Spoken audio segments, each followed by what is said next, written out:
What makes me fearless is that my fear is not going to stop me. When you're really confident, it's almost like you don't think. Welcome to Think About It with me, Victoria Azarenka. I had such great conversation with Lewis House. I can't wait to share it with you. Lewis is a New York Times best-selling author and the host of a very successful podcast, The School of Greatness. In this episode, we covered more about difficulty being in the public eye, where you sometimes portray different personalities, and about vulnerability when people on the outside think of you as a strong person without any feelings or emotions. So I'm really excited for you to listen to this one. Lewis, thank you for being on my show. Yeah, of course. Thank you. It's not your first time doing this kind of show. I watched a lot of your show and interviews. So my type of show is not really about interviewing. It's about getting to know people. I'm always been fascinated by people, about their stories, where they come from, how they make it where they are, why are they the way they are. I'm always been fascinated by that. I think we kind of share a little bit of that. We have that a bit in common. I wanted to start maybe like from the beginning. I know you grew up in Ohio. You didn't have the easiest upbringing, so maybe tell me a little bit more about that. Yeah, I mean, I always had big dreams as a kid, but I just didn't have the capability, the resources, the community where I felt like I had the ability to thrive.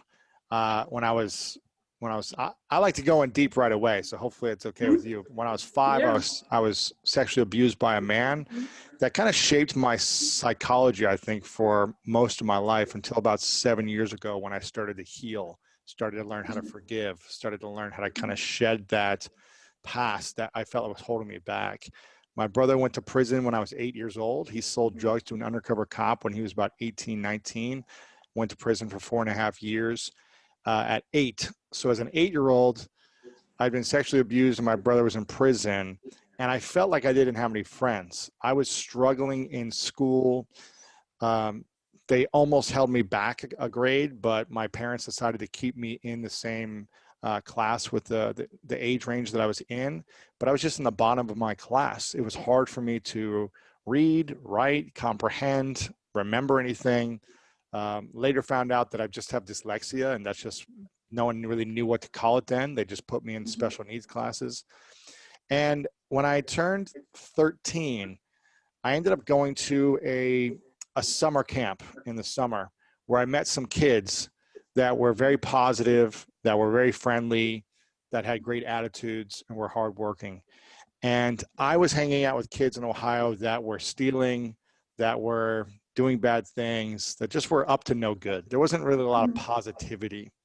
And when I went to this summer camp, I met these kids and I said, I want to be around this type of energy at 13, because I saw myself doing more and more bad things and not being proud of myself, not loving myself. And I just said I need a change. And so a group of these kids went to a specific school in another state, about 7-hour drive away from me, that I met. And I begged my parents after I came home from this summer camp, I said, please send me to this school. I want to get out of Ohio. As much as I love where I'm from, I was like, I need a different environment. And usually kids get sent away for being bad. I begged my family to send me away. So it's kind of the other way around, but they didn't want to send me away. But every day that summer, I said, please send me to this school. Eventually, I convinced them. I went to the school, and it was probably the greatest decision I ever made, because it was a private boarding school. It was strict discipline, but it gave me structure, it gave me positive attitude, and kids that were just doing more positive things in their life. And the whole goal was to become something greater than where I'd come from. And I always wanted to be a professional athlete like yourself, and went off, doing some good things in college sports, and then playing arena football, which is a step below the NFL. Got injured in my rookie season, and the dream was kind of over to play professional sports again. And that's kind of the beginning of my story until I found handball in 2008. Were you in the Olympics in 2008? 8, yes, I was there. So I was on my sister's couch after I got injured playing football. I broke my wrist right here. It was in a cast, had surgery, and I was on my sister's couch. It's the summer of 2008. I had no money in the bank. I'm dirt poor. I'm living on student loans from debt. And I was watching the Olympics. It's always the Olympics are always like the greatest time of every 4 years for me. It's just like every kid's dream is to go to the Olympics, probably for you. Was that your first Olympics? That was my first Olympics, yeah. Must have been incredible. I was on tourist mode. I went to the opening ceremony. I stayed at the village. I didn't perform well there, but I had the best experience of Olympics. Best 2 weeks of your life, probably, right? It actually was only 1 week because tennis event is only 1 week, and we always have the tournaments right after. But you know what? I said my next Olympics, I'm gonna stay throughout the whole, because in 2012.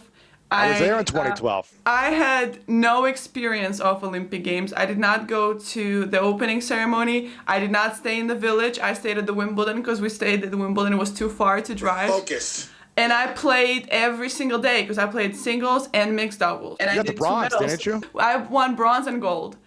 That's incredible. And then I flew the next day to another tournament, and I was so exhausted, and I was in the hotel room saying, why in the hell am I here?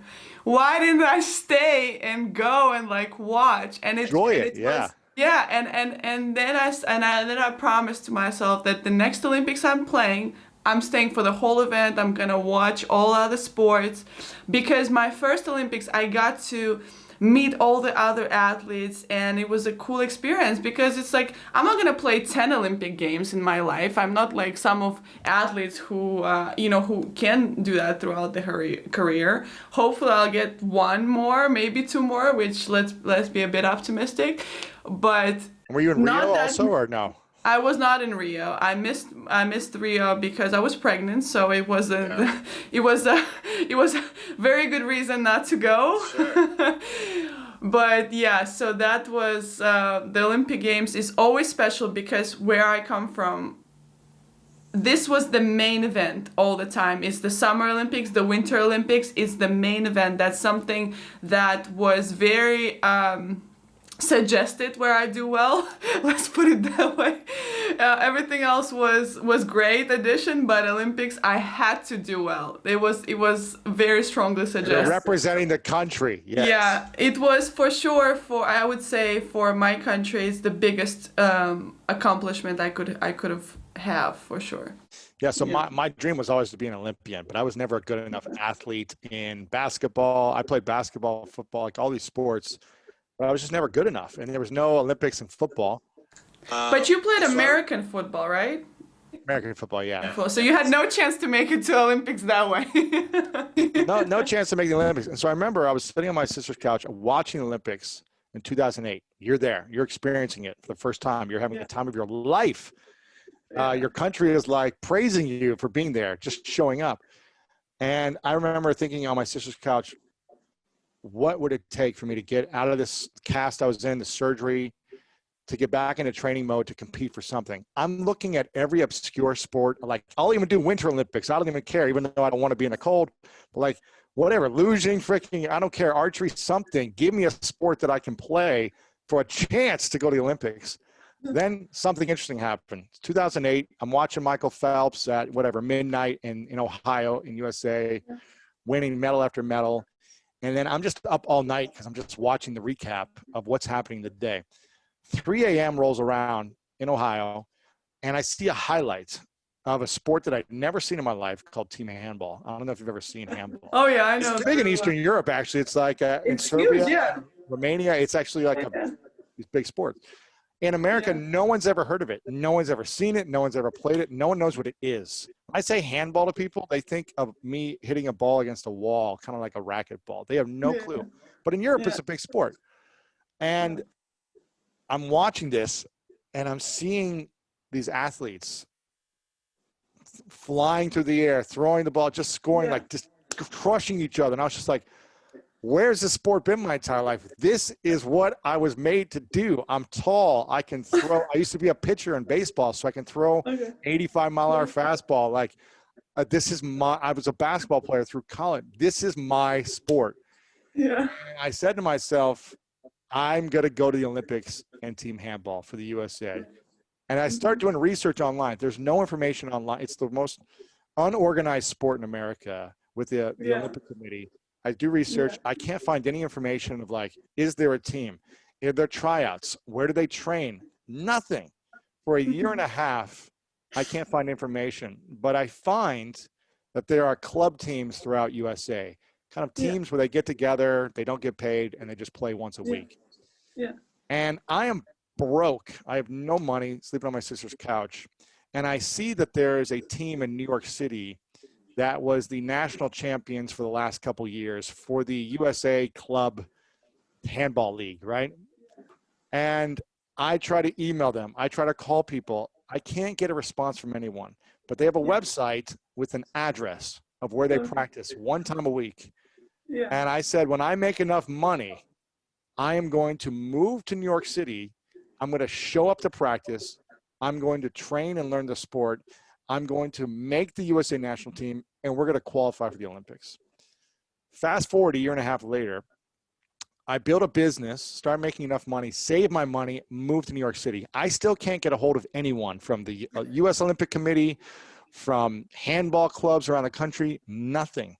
And I say, I have to go for myself to see if there's even a chance that I could make this team, if I could even go to the Olympics. I have to go so I don't regret it. And I moved to New York City. I show up at this weird location of some elementary school gym, and I walk in there and I say, hi, my name's Lewis Howes. I'm here to learn how to play handball, and I want to make the Olympics. That's literally what I said when I walked in there. Now, you have to understand something, Victoria. You're from what country originally? I know you traveled all over the place, but which? From Belarus. Belarus. Is that next to Serbia? That is west of Russia, and that is east of Poland, and like very close to Baltic area. Gotcha. So the Baltic area is where so I walk into this gym. There are 20 guys from all over Eastern Europe, right? Every country you can think of, speaking 12 different languages. I'm the only American that walks into this place in America to say that's on this team. And they're all laughing at me and speaking in all their different languages and laughing at me. And they're like, go home. And I'm like, no, I'm here to like teach me. I'm here to learn. And they did not like me. I kept showing up. They didn't like me, but I just was like, Persistence. And then they eventually were like, okay, we'll teach us funny little Americans some moves. And I showed up every week for the next 9 months. 9 months later, I got selected on the USA men's national team. Went to my first tournament in Argentina to play in the Pan Am Championships, and became hooked. And this was 9 years ago. And I've just been showing up for the last 9 years, traveling the world as a side hobby to try to get better at handball. And the whole goal was to try to make the Olympics. The goal was that we get the U.S. gets the Olympics in 2016. That didn't happen. Yeah, but that's what I saw in 2028. You're qualified. Because we haven't qualified for handball since 1996 to the Olympics, because they only take one country, all of North and South America, they only take one country to the Olympics, and you have to win the Pan American Games to qualify. So we don't have a professional league here.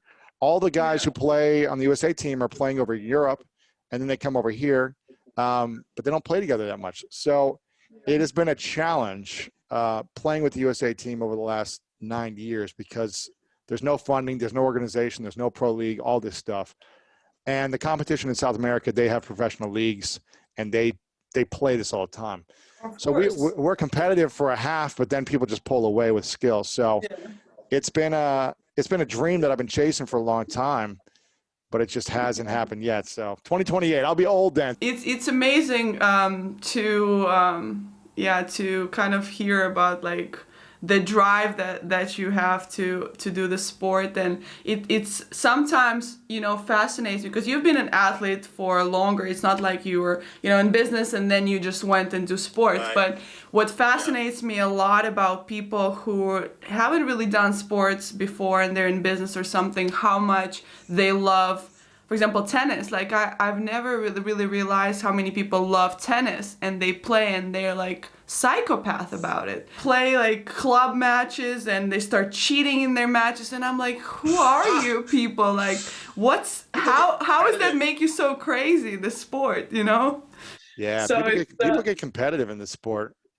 yeah. I've interviewed both Maria Sharapova, who's a friend of mine, and Novak Djokovic, Mm-hmm. both are friends of mine. I've interviewed them. I actually played with both of them. I don't know how to play tennis. I played maybe 10 times in my life, but Yeah. I did a practice with Maria one time a few years back. And then Novak was actually here for the, what's it called? In Palm Springs. Indian Wells. Indian Wells. So he's here in March, a week before coronavirus hits. Yeah. And he's like, hey, come hang out for the day. Let's play some tennis. Like, let's do an interview for the show. I'd already had him on once a couple of years ago. He wanted me to have him back on. And I go, let's do like a decathlon of sports, like where you teach me a lesson in tennis. And then we played basketball. We did all soccer, did all these things. And I have this footage. I'm going to put it out there sometime soon where I go, okay, Novak, just like lob it up to me easy. And I can't hit the ball back. I'm whiffing it. He's putting like 70%. I go, okay. I finally get the hang of the reps. I'm like, all right, I got this. I go, give me your fastest serve. Hardest. Like, don't let me hit the ball back. And somehow, I don't know how I did this. I literally closed my eyes and just swing and hit a perfect hit back. And I'm like, I'm done. I'm never trying this again. He was in shock, but I was like, one and done. Okay. That's all you need. Sometimes the things that you're not like, it's just one shot. I recently played golf with someone, and I don't play golf at all. I just swing, and then we had a bet. Like, you have to hit 100, a target, 100 meters, yards? 100 meters. Yeah. I hit the first one like out, and he hits one like not in the target but close enough. And I was like, oh yeah, you won. He's like, no, go do it again, hit it. I said, I was like, oh, I'm gonna make it. Bum, target. I hit it right on 100. And I said, I don't need to play anymore. Why? Why do I need to play again? Some things is just like one time and it's done. That chapter is over. Let's move on to the next sport. It's been a journey of 9 years of me running my business, but also every few months going to a training camp, going to another country to play tournaments. It's hard to keep up a dream alive while you have something full time as well. And I'm always like the last two guys selected on the team. I barely make it in just kind of by default because I'm like strong defense. But these guys are young now. Everyone's 22, 23. I'm 37. It's getting harder and harder, and they just play all day. I play once every few months, so it's hard. But do you feel like that dream is keeping you kind of on edge for the rest of the things that you're doing? It has been, but I haven't played in a year and a half because of coronavirus and because we haven't had tournaments. Like the USA has tournaments, they keep getting delayed. So it's hard to, and 2028 is so far away. It's this year has been long. So 2 Olympics until the potential for me to go to the Olympics. Let me go back a little bit to your childhood, because I've also learned you were talking about your brother, that he went to prison. And do you feel like at a point he was like an example to you what not to do? Yeah, I mean, we would go visit him almost every weekend in the prison. It's about a 2.5 hour drive away from where we lived. And you just shouldn't have to go to a prison as an 8-year-old every weekend and see what you see. So for me, I had to kind of grow up pretty fast in terms of being there and hearing the stories of what's happening in prison. It terrified me. I was like, I never want to go to prison. Never. Yeah. So when I started to kind of act out and do bad things, and when I was kind of 10, 11, 12, I realized like, okay, this is not the life that I want. I can't get away from this stuff. And I don't feel good about myself when I do something bad. And so that's when I just made the decision, like, I'm going to try to improve my life. I'm going to go down a path of positivity, a path of connecting with the right friends who are doing better things that inspire me. I started doing this at 13 because I just knew the other outcome wasn't going to be positive. If I went down the track that my brother did, it wasn't going to be positive. Now, he got out in about 4.5 years on good behavior. He's since then transformed his life and done a lot of amazing things. But it took him going to prison to learn the hard way and kind of pay his dues. Yeah. But yeah, it was tough. It was challenging. Yeah, I think at like the age of, when you're 8, 9, that's where I kind of started to play tennis myself. And then you were talking that you kind of felt lonely, you had no friends. And I remember myself, I wouldn't say like I didn't really have friends because I was around kids all the time in tennis and stuff. But I felt really lonely because my parents really couldn't afford to travel with me. So I was always traveling with somebody else's parents. So I always felt like a bit on outside, like even though I'm around people, I'm around this and that, it was always kind of tough. And I went to school from 1st grade to 4th grade to kind of rich kids school. We didn't really have like private school, but it was the closest to a private school where all the wealthy kids were. And it was me and 2 other kids who were poor kids, growing up in school. And it was like really tough. And I felt always like, not that I don't belong, I never felt like I don't belong there, but you kind of always feel like I can't connect, and it was interesting feeling. And my mom just told me this story. I don't even remember how it happened. About 3 days ago, she told me about this story when I was in school, and some kids were like teasing me, like, or my shoes or something wasn't nice or whatever. And she said that the teacher came up to her and told her after school that I went to this kid and who was teasing me, and he said, Dada, you can't do this, you can't do whatever. And I said, well, too bad your daddy can't buy you any brain. so that's like, too bad they can't buy you brain, because it's, it's one thing that you won't be able to buy in your life. So my mom just told me this thing, and I was like, okay, I think that kind of mentality, and that quickness kind of shaped me on being, first of all, competitive, and knowing like, I don't want to feel like that. And when you were talking about, I want a different environment for myself, I wanted to I'm going to make something of myself that I don't have to feel, less, than other kids. And it was more about like achieving your vision, and you talk about like, oh, I knew I wanted to have like a positive, more positive environment. And for me, I feel like, especially where I grew up, there was never a conversation about, feelings and emotions and... Eastern Europe doesn't do that? No. Positivity, we don't talk about those. It's like just unheard of. And it was so hard to learn. And once I start traveling and you see different environments, you're so closed up that it's kind of like really, really hard to open. And when you feel lonely, it's even harder to open and learn the word. And I always felt that, I wanted to kind of express more and stuff, but you don't know that. And you kind of go off of energy because you don't necessarily maybe have that awareness. Nobody taught you that awareness of how to process your thing. So it's interesting that you say at like 13, you kind of knew a little bit more like where you wanted to go, because for me it was like a feeling. And I've had a really tough growing up myself as well, where sometimes you feel like, why is this happening to a kid? Like, you should be enjoying your life, and you look at other kids and they're happy and stuff, and you just like, you don't know why difficult things happen to you, and you don't know how to process that. So it's very hard to and I hope, because like I'm learning all this stuff, I'm a mom now, and how do I help my kid to navigate those things later in life, because kids are tough. Like, I remember myself, like, kids are so difficult, like they're so mean sometimes, where you just like, Damn, like because like where you adults, like we get a little bit of filters, you know, and you like, okay, maybe To say the truth, how they feel in the moment. sensitivity. Yeah, meter Do you like think, goes up.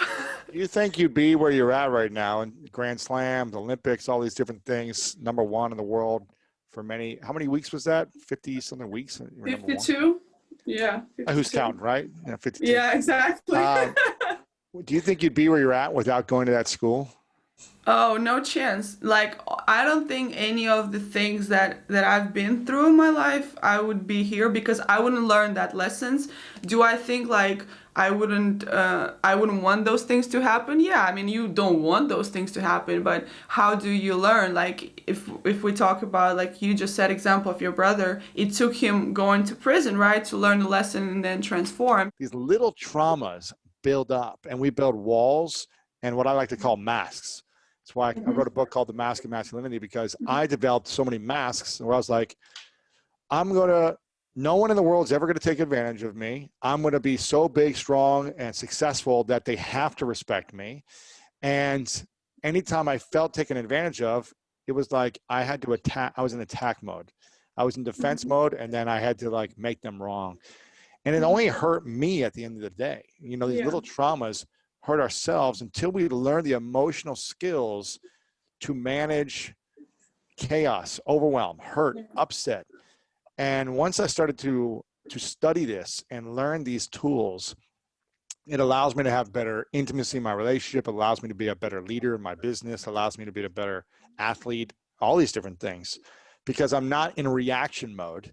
I think tennis players are a great example, golfers and tennis players, because you guys are solo out there. And you can tell when the moment has power over the tennis player, when they are reactive, when they are powerless, they let everything get to them. I don't know if you've ever had these moments in the past where you're like, No, I'm that good. I've never experienced. I mean, you see it with Novak. Novak became powerless. He got frustrated at the U.S. Open. He's hitting the ball a bunch of times, and then he hits someone, and then okay, you're out. Where he should have won the U.S. Open. He lost because he became powerless in that moment. Now he's a great person, and he just had a moment. But it's like until we truly learn the skill to not allow ourselves to react, then someone else has power over us until we learn this. Yeah. And I realized it took me until I was about 30 years old until I started to heal all the past trauma, anything from the past that hurt me or upset me or any moment, big or small. That's when I started to gain my power back. And I'm not perfect. I still react, but I'm noticing it much quicker, and it allows me to move through it better. Well, I completely agree with you. It took me 31, you know, a bit before my 31st birthday to kind of understand, you know, just who you are, because there are things that happen to you in life, and that part of that takes identity of you, you know, and you kind of identify with the things that happen to you, that they're who you are. And I think that, you know, you call them masks, and it was very interesting. I watched one of your interviews about those, that you had so many different ones, different masks. You know, you had an athlete mask, the business mask, and stuff. And were you ever like confused which one to put on? Because it's a hard work, right? When you don't know how to be yourself, which is, you know, I feel like at moments we know who we are, and then something happens and it's like, okay, that thing identify me as that now, and you're not really connected with what makes you happy, and it takes a long time to understand that. It sounds so simple, but it's so hard to understand, which I feel like a thought, you know, is so quick, but the emotion is catching up to you like in a while. It takes a while to realize that. So were you ever like confused with your masks? I was never thinking like, what mask am I going to put on today to try to like look good in front of people? I think for a period of time, I was an athlete and I made that my identity. And my self-worth was attached to my identity as an athlete, getting results, winning, being successful, accomplishing. So my self-worth was connected to that mask. And when our self-worth is connected to something on the outside of us, when we put all of our confidence and self-worth and value into something that's outside of us, when it crumbles, then our self-worth, our value, our security crumbles. And so I would just move it into the next mask. Okay, I'm done as an athlete. I don't know what to do. I don't have confidence. Let me go make money. Let me go be successful here. Let me learn this thing over here and make this a sport and get awards and accomplishments and get press and show people what I can create to get validation. Yeah. And so I wasn't consciously thinking like, what mask am I going to put on today? It was more, I'm insecure. Yeah. I don't have self-worth right now. I'm putting on false confidence because I don't love myself. It really comes down to I don't accept and love who I am. And I haven't dealt with all the stuff inside from my past. It's really hard to move forward in a relationship with anyone until you've cleared the past. Otherwise, you're going to bring that into the relationship, whether it be a business partnership, an intimate relationship. And that's when I started to do a lot of the healing process. And I say a process because even though I feel like I've done a lot of work, it's probably going to be the rest of my life that I'm going to have to constantly be working on it. And new things and hurts come up every day, and it's a constant process. Yeah. But once I realized, oh, I'm wearing masks, that awareness allowed me to take a step back and say, why am I doing this? What am I doing this for? Who am I trying to prove to? Who am I trying to please? And I realized that I hadn't fully accepted myself with everything I'd been through, all the shame that I was holding on to. I was unable to share with other people who I truly was. And that shame was making me sick. And until I was able to get the sickness out by sharing, by doing healing process, essentially opening myself to the world and saying, this is who I am. Know everything about me. And then when I did that and people still liked me, I was like, okay, I don't need to put on a mask to try to get people to accept me. I need to accept myself first. I feel like it's always I could connect I can relate to this so much because I don't think that we not ever don't want to open up. It's just the fear of people not accepting and being and liking you, because I mean nobody, it's not like people are, oh, I don't like to be liked. You know how a lot of like people say, oh, I like when people are like it drives me, like athletes, it drives me when people hate me. I'm like, okay, really? Like just you can find that as a motivation, but truly, like, I don't think anybody likes hate. We all looking for acceptance, for love, for compassion and stuff. Nobody wants to be hated, and that drives you. Like I will never believe that. But I feel like it's just easier, and it's like when you, especially when you're like in a relationship, everybody is perfect for the first 6 months, and then the shit starts to happen, and that mask comes off, and it's like well, and when you talk about healing process, you said something about forgiving, you know, when you started to forgive people, and I have, you know, a little bit of a, I don't know if it's the same or not. I just wanted to hear your opinion. Forgiving or letting go?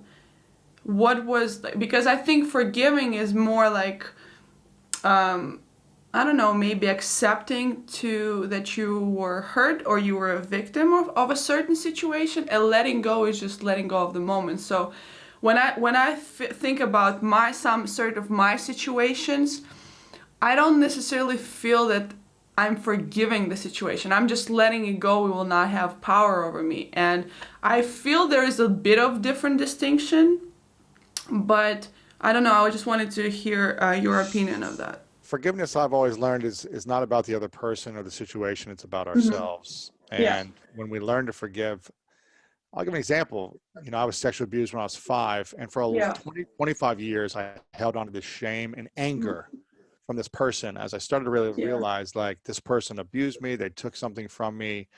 I was 5, I didn't know what was happening. Like, it's not okay. And I don't know, do you have a son? Yeah. And your I have, son's my son 4? is almost 4. Yeah. So in a year and a half, imagine that happening to your son. It's heartbreaking as a mother, It as a is. It parent, is. right? And Yeah. as I look back, I I think like, a lot of these things that happened in my life because I was angry, I was defensive, and I stem it back to that as being the catalyst experience, along with other things. But that thing really, it messes with you psychologically, and it takes time to heal and unwind that. And I have completely forgiven this person. I've never seen this person again. I don't even know if they're alive. Uh, but I didn't do it for them. I don't say, I forgive you, it's okay what you did. Yeah. I say, I forgive you because I'm going to put myself in your shoes and realize that you had something messed up inside of you. There's something sickness inside of you. It's not okay. It's not acceptable. But I'm forgiving you for me because I want peace. Because holding on to anger and resentment makes me sick. It doesn't hurt you, it hurts me. So Yeah.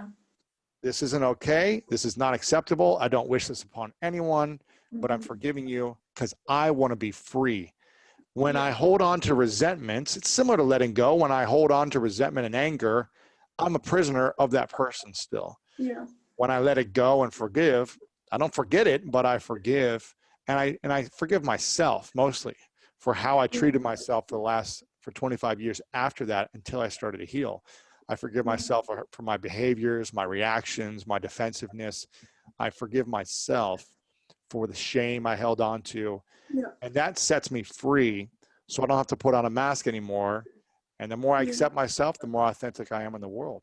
I think that you're right in terms of you do the forgiveness for yourself is and the good point that forgiving yourself for maybe certain like you think about like what you couldn't have done anything in that moment. You're so vulnerable to this moment where you feel like you've done something wrong because that had happened to you. So that forgiveness is coming more. You didn't do anything wrong. That's more for you to understand that you were not the problem.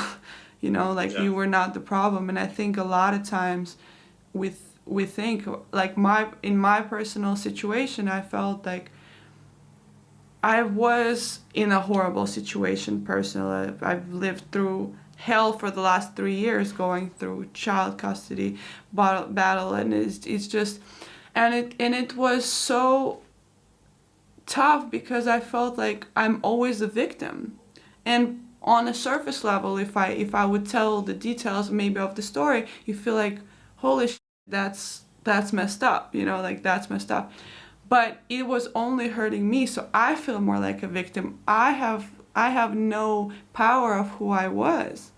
And until I kind of no, I think I've understood that for a lot earlier, but I felt it a lot later, where I was like, Yes. okay, now that's what it is. Like that's where the transformation kind of happens, because not even for 4 months ago, 5 months ago, I was depressed. Like depressed is like I didn't want to do anything. I didn't know what to do with myself. I was lost, and then some things happened, and that's where what I learned from you for you was the incident on the basketball court with Yeah, exactly. with a fight. Yeah. To Woke me up. Yeah, to me it was like few different situations, and one situation was actually I felt like I was so self-centered where I my fitness coach had a birthday, and I didn't know, like I didn't know that because I didn't even bother to ask. It's all about me. Yeah, it's all about me. And we were in the grocery store, and he bought a cake, and I was like, why are you buying a cake? He's like, it's my birthday. Wow. And I was like, oh my Wake up god. call. Yeah, that was one of like, and I was like, I cried in my bathroom for an hour, and he actually doesn't know that because I felt so ashamed of myself. I was like, how can you be so like self-centered and just think about yourself, where like things happen around, and it's like that's what I was saying, like a hammer, like, until it hits you. and then you start to unravel, and then it starts to be overwhelming, where everything like comes, and it's like, and this thing and this thing and this thing, and the healing process starts, and I feel like it never really ends. Like, you're right, it never ends. You just opening up like little things by little. And you said that you started to have like you heard you were talking about routine, and one thing that we have in common is that I started to do my own bed. Yes. For the first time, because Game changer. also like traveling in the hotel rooms. So nice. You just have one. Everything is made, when you're with your parents don't see you for too long, so they want to make everything for you. And then I was like, okay, let me start it. And it's so simple, but it makes such a big difference. It's crazy. It's really crazy. And now, like, everywhere I go in the hotels, whatever, I always make my bed. And it's huge. So I wanted to ask you, what were your other like little routines? Was it like, okay, from today I'm gonna start doing this and that, or was it like one routine and then you discovered something new, and then you discovered something new and discovered something new? Yeah, I'm always learning from the people I interview. And, as an athlete, I did a lot of visualization. I remember making a visualization audio tape for myself when I was 19, almost 20 years ago, 18 years ago. And I was studying and doing alter ego training. I felt like I was studying what tennis players were doing. There's a great tennis book on mindset out there as well that I read. I've always been obsessed with, like, how do I get the edge? And I'm sure you have been as well. What's that little edge that I can beat out my competition? Because I didn't have the physical speed, but I had great hands as a football player. I could catch, I had vision, I had toughness, but I wasn't the fastest. And so I had a disadvantage there. I had to have another edge. And my mindset was what allowed me to focus on it. So there's only so much time in a morning that we could do a routine for, right? There's only so much that we could do. What I've realized that works for me, no matter if it's 20 years ago or now, is doing a workout in the morning typically makes me feel better throughout the day. It's like I release and detox anything that I need to let go of from the past night, any bad energy, I let it go, and I can complete earlier in the day, the better. For me, a minimum of 10 minutes of isolation, calm, breathing, meditation allows me to visualize my vision for the day and what I want to create, and seeing the day before it happens in my mind. As an athlete, I'm sure you did this where you walk on the court. You'll see every shot as you go through it. Imagine yourself scoring, winning. I'm assuming you've done something like that in the past. Yeah. And I'll do that for my day-to-day, where I'll say, okay, what is the main priority? Who do I need to call? What's my schedule? I'm interviewing. It's imagining the results I want to create. But something I also started to do is imagining the worst case scenario. How am I going to react and respond when someone pisses me off, when someone steals from me, when someone screws me over, when someone cuts me off in the car? Am I going to be reactive, fight or flight brain, or am I going to not let them have power over me and come from a place of responsibility and moving on to the next thing? So I think meditation, working out for me are two mandatory things in the morning for a routine. Making your bed is a third. I just feel like something about that 2 to 3 minutes of making your bed when you get back home at night, and also just having a clean space in general. When you come back, a cluttered space is a cluttered mind. Clean space is a clear mind.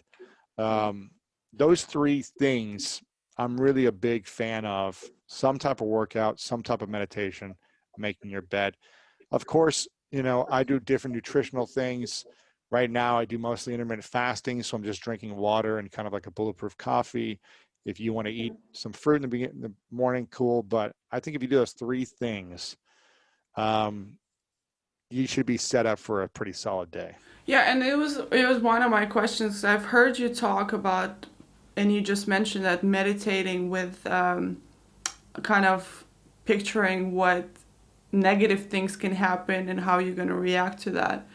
And that was I had a little hard time processing that, like just because I is imagining, because I do meditation as well, and I was just like thinking the way what helps me is like just a clear space. Like I actually do not want to think about what's going to happen. I just kind of like want to enjoy the moment. And the hardest thing is like to be in the moment. Like it's just to Yes. kind of just stay here. So I consciously try to make that exercise for myself to not go there and on the court. And I think when you mentioned about being an athlete and doing visualizations, is like you create a certain reality, and then I feel like I found for myself I don't enjoy the moment when it happens as much, you know.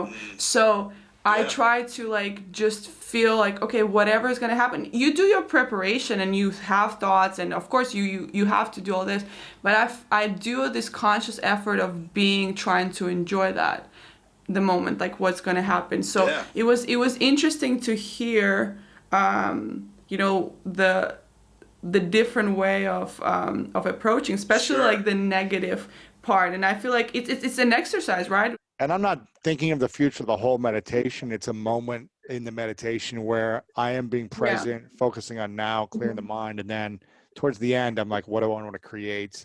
Mm-hmm.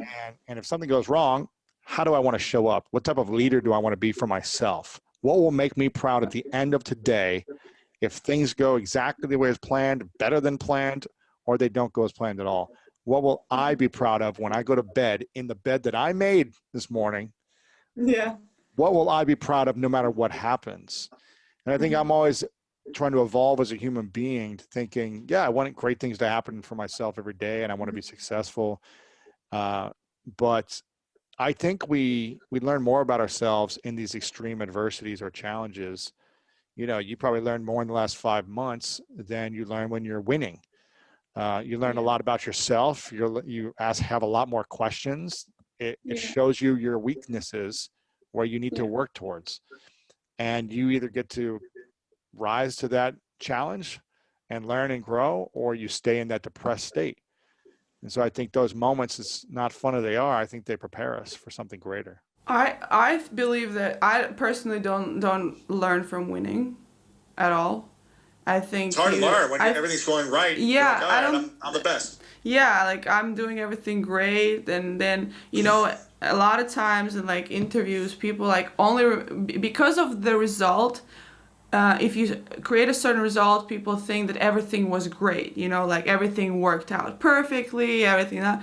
But it's not true. Even to a great result, there's still a journey of bumps, you know, and falls and everything. And you don't go there by just, you know, everything smooth. That's, you know, once in a while that does happen, where you feel like everything is so aligned and it's perfect and whatever, but it doesn't happen often. And I don't think that for me personally, when things comes easy, it's not fun. Like I feel like you always want to feel accomplished and learn. You don't gotta make it harder for yourself, which we do, which we do a lot of times. I think especially athletes. I feel like, especially as an athlete, you know, when you're successful, obviously that brings ego bigger. You know, it helps it grow and whatever. And what do you feel there's ways that ego benefits you, and or more days that it harms you? Because I feel for myself, when anything ego operating is harmful for me, because I don't believe that ego makes you successful. A lot of people say it's like a motivation that helps you strive and be perfectionist, whatever. For me personally, it always feel like it was more of a harm way. Maybe I just haven't learned the way how to manage my ego yet. But every time I feel like, oh my God, like aware about my ego now, it's like, okay, I say the good day for good day for your soul is bad day for your ego, right? Yeah, so, exactly.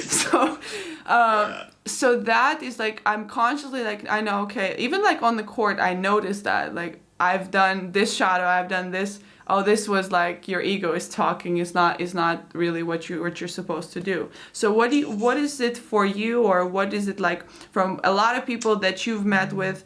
How do you see that?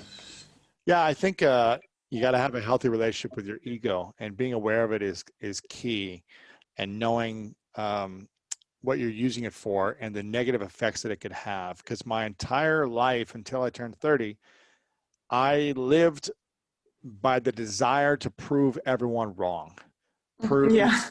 prove the person who sexually abused me wrong, parents wrong, whatever. Like the kids in school that laughed at me, I was like, I'm going to prove these kids wrong. My ego was in control. My ego was taking the actions to create skill sets, to create strength, power, to succeed, to win, so that my ego could say, ha ha ha, I proved you wrong. Yeah. Every time I would achieve some accomplishment driven by ego, I would be unhappy, unsatisfied, depressed almost within minutes after accomplishing the biggest accomplishments of my sports career. And I'd be like, why am I so unhappy? Well, I guess it's not a big enough dream. I need to go bigger. And I would keep going to the next level and still not be happy because I was driven to prove everyone wrong. I think there's something said for like having a chip on your shoulder and having like motivation. But when it's all based on ego, it's going to hurt you and make you just unhappy. So you just have to figure out what that is. There's a story. I don't know if you've heard this story. And I don't know if this is 100% true, but the story goes, Marcus Aurelius, back in Roman times, he hired an assistant to follow him to walk through the Roman town square. I don't know if you know the story. And No, go ahead. Marcus Aurelius was so powerful at the time, right? He was like the ruler, powerful, all this money, everything. He was a god. And he hired an assistant to walk through with him. And every time Marcus Aurelius was being praised, walking through his empire, he had the assistant just whisper in his ear, "You're just a man." And would say it over and over, "You're just a man. You're just a man." When everyone's like, "You're a god. You're amazing." "You're just a man. You're just a man." Yeah. And I think we need those people in our corner, whether that's your friends and family that know you from back in the day before you were rich and famous and number one, whatever it is.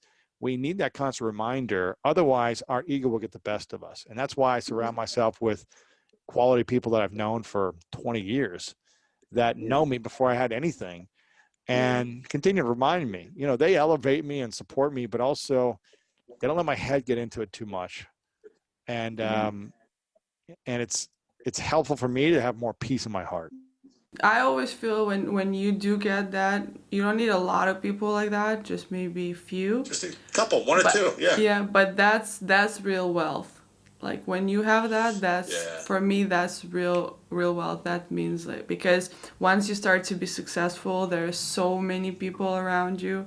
There's so many things that praise you, and sometimes you don't have somebody who says you're just a man, right? It's just like constant. You're just a woman. Yeah, just be humble. So I feel like it's a balance that we all need. I was talking to a friend of mine actually last night about this. He is a very rich human being. He's a venture capitalist. He invests in companies that sell for billions, and he's healthy. He's happy. He's got all these things, and he's like, I just feel like something's missing. Something's missing because sometimes I ask myself, why do I deserve all this? When there's so much suffering in the world, there's so much problems in the world. Why do I deserve like all this financial abundance and wealth? And I'm happy, I'm healthy, I've got good relationships, my kids are happy. Like, I feel like I should feel bad. And I said, listen, the only thing you should feel bad about is if you abuse what you have, if you take advantage of it and you take advantage of other people. And I said, you'll feel less bad the more you are in service. And as an athlete, I used to say that my mission was to inspire people on the football field or the court. Like it was my artistic expression to give people, to entertain them, but also to show them what's possible in their own life. I don't know if you feel this way. Like when we're down and we come from behind and we can give someone that moment of, wow, that was an incredible play. I'm going to go do something in my life with my family. I'm going to go chase this thing. That was my mission. That was my way of serving people through my expression. And I think about that now as my business is my art form and my expression. I think, okay, what are we doing to help people? How are we serving people? How are we inspiring people in our own way now? And that's what I said to my friend. I said, you know, you got to think of a way, how can you now contribute more to other people? You've got an abundance of money, like you're set for generations. You got to think about how can you pay it forward? How can you pay it back? How can you give and contribute? And you won't feel as bad about it. Yeah, you can't take it with you. Like, you can't take it with you. So, With you. exactly. But it is true. And I think, you know, especially when you're a public figure, I think a lot of times you don't realize the impact that you can have on somebody that you've never met before, that you don't know about in your life. And you know, for me, was like one of the moments that I realized that when I became a mom, and I've kind of started going still after my dreams, you know, after going back and playing tennis, and that, like, I've got so much response of other women. They're like, oh, I want to do the same. And then it made me think like how much that can be impactful. So it's realizing how you can use that power that you have in a good use, right? Yeah. So that's a bigger goal, because you have, you know, we all want to be, you know, healthy, happy, you know, we don't want to be worried about your kids, you know, and yourself, where you gotta sleep, where you gotta eat. That whole package is like essential, but then there's always a bigger goal, like what are you gonna do to kind of fulfill your soul, because those things are fulfilling for your body, right, for your needs, and then can you fulfill your soul with. And I don't think there's a better way than inspiring and helping other people. And part of this show was for me to I love to understand people's stories. Like, one of my favorite things I used to do, I would go to a place where I don't know nobody knows me, and I would just go and find out like people's stories, meet different people, learn about them. It's the most fascinating thing for me, and like connection that you can have from one person to another person. Yeah. And inspiring others with like the platform that you have is just a bigger purpose for Exactly. me. I agree. And you're going back to continue play after things open up more? Or? Well, Yep. we have kind of been playing in the bubble. So, but yeah, we are. I mean, the tournaments are starting. I'm in Czech Republic now, actually, for the tournament. This is my last tournament of the season. But Louis, I know you have to go soon, but I end up my show with like a couple of questions. We already talked about a lot, but I feel like this few questions gonna help me to get to know you a little bit better. So they're very simple. So do you mind if I ask you some of those? Go for it. Okay. So what is your favorite word? Love. What is your least favorite word? Can't. What is one profession that, besides what you do now, you would like to do? I think I know the answer to that one. Yeah, I'll tell I mean, I would love to be an athlete my entire life. If I could just play sports and and impact the people on a platform at a level that I want to, I would do that. But you know, I'm just getting older now, and there's only so many things I can play at a high level, internationally, competitively. And so I think it's just like, there's nothing greater than being an athlete, but it just takes so much physical demand and commitment that it's a full-time thing. But if I could do something else, I've already done that and doing what I'm doing. If I could do anything else, I'll tell you what, like something about being a singer on a stage, just writing songs, singing to people, having people sing your songs back to you. I feel like something I've never done. I think it'd be, you know, really cool to do. One profession that you would never want to do. I don't know. I mean,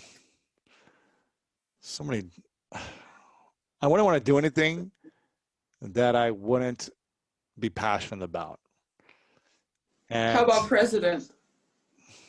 I just feel like there's a lot of pressure there, a lot of weight, a lot of pressure Part of me is like, I don't even know if that's something I would want. But if it is in 30 years or something, is it even going to be fun? Because there's just going to be so much hate against you. Like, do I want to live with everyone trying to hate me for just to say I was president? Like, I don't know if it's worth it. So things would have to change for that to happen, for me to be even Yeah. interested in the potential of thinking about it. So, Okay. What is one, like, what quality attracts you with people? Integrity.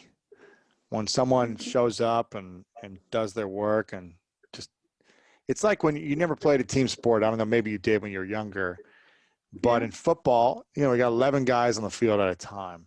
Mhm. And the main thing that the coach would say is do your job.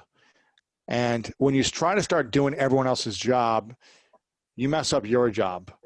Mhm. And but when you can't rely on someone else, then the team doesn't succeed. So being able to rely on someone because they do their job, whatever that role is in that moment, like they do what they say they're going to do.